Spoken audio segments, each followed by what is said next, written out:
हरियाणा के कैबिनेट मंत्री कंवरपाल गुर्जर ने छछरौली में गांव जयधर में विधायक आदर्श ग्राम योजना के अंतर्गत लगभग 1,70,00,000 रुपए की लागत से बनकर तैयार हुए नवनिर्मित सामुदायिक भवनों का उद्घाटन किया। स्कूल शिक्षा मंत्री ने बताया कि सामुदायिक भवन का न केवल यहां के लोगों को लाभ होगा, बल्कि इसके आसपास के दर्जनों गाँव के लोगों को भी इसका सीधा लाभ मिलेगा। इन सामुदायिक भवनों के माध्यम से गाँव वालों को विभिन्न सुविधाएं मिलेंगी और उनकी सार्वजनिक कार्यों को करने के लिए भी स्थान उपलब्ध होगा। उन्होंने कहा कि भाजपा की प्रदेश सरकार का मुख्य उद्देश्य भी यही है कि लोगों को अपने सामाजिक व धार्मिक कार्यक्रमों, शादी समारोह के लिए नजदीक ही स्थान मिले। विधायक आदर्श ग्राम योजना के अंतर्गत जयधर में लगभग 88 लाख रुपए की लागत से नवनिर्मित और इसी प्रकार लगभग 82 लाख रुपए की लागत से छछरौली में नवनिर्मित सामुदायिक भवन जनता को समर्पित किया गया।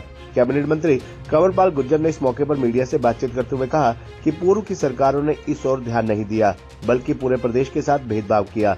लेकिन आज शहरों की तर्ज पर गांव में भी विकास कार्य करवाए जा रहे हैं। गांव को जगमग किया जा रहा है। गांव की फिरनियों पर लाइट्स लगाई जाएगी। छछरौली जगाधरी विधानसभा का सबसे बड़ा एरिया है। 15,000 के करीब यहां की आबादी है।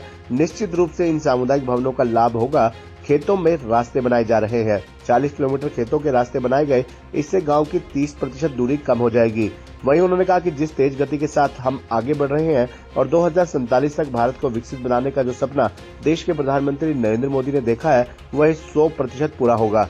विकसित भारत के साथ साथ विकसित हरियाणा की दिशा में हम अहम कदम उठा रहे हैं और आज प्रदेश में रफ्तार के साथ विकास कार्य चल रहे हैं। जल्द ही हरियाणा भी विकसित होगा। देखिए, 2 मैरिज पैलेस बन के तैयार हुए और इससे बहुत बड़ा लाभ होगा। छछरौली जो है वो तो वैसे तो कस्बा है, पर गांव है और गांव की दृष्टि से सबसे बड़ा गांव है मेरे पूरे इलाके का। और लगभग मैं समझता हूँ कि 15,000 के करीब आबादी होगी। तो यहाँ एक बहुत बड़ी ज़रूरत थी इस चीज़ की, तो आज यहाँ पे बन के तैयार है। तो मैं समझता हूँ काफ़ी लाभ होगा। दूसरा जयधर में बन के तैयार है यार, वो लगभग 3 गांव जो है आसपास उसको लाभ होगा। जयधर को भी, जयधरी को भी, मूलखेड़ी को।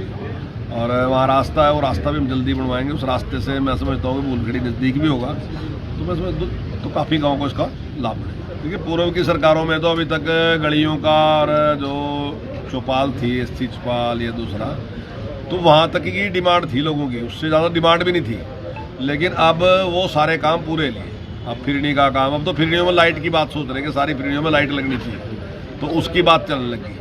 अब मैरिज पैलेस की डिमांड है, कम्युनिटी हॉल की डिमांड है, अब खेतों के रास्तों की डिमांड चल रही है। और अभी मैंने जैसे कहा भी कि अब की बार 40 किलोमीटर के हमारे खेतों के रास्ते अब की बार बनेंगे और मैं समझता हूँ उससे 30% दूरी जो है वो कम हो जाएगी गाँव से, क्योंकि जहाँ घूम के जाना पड़ता है तो सीधा रास्ता, वैसे तो पैदल तो लोग अब भी उन्हीं रास्तों से जाते हैं, लेकिन क्योंकि व्हीकल नहीं उस रास्ते से चल सकता, तो जब वो पक्का बन जाएगा तो उस पर फिर व्हीकल भी ठीक तरीके से चलेगा, तो लोगों को उससे बहुत बड़ा लाभ होगा। 100% जिस गति से प्रदेश तरक्की कर रहा, तो जो नरेंद्र मोदी जी ने हमें टारगेट दिया कि 2047 तक भारत को विकसित करना, तो हमारी जिम्मेदारी है कि अपनी हरियाणा को वो करना। तो हम निश्चित तौर से 2047 से पहले इस प्रकार की स्थिति कर देंगे कि जिससे हरियाणा पूरा विकसित हो।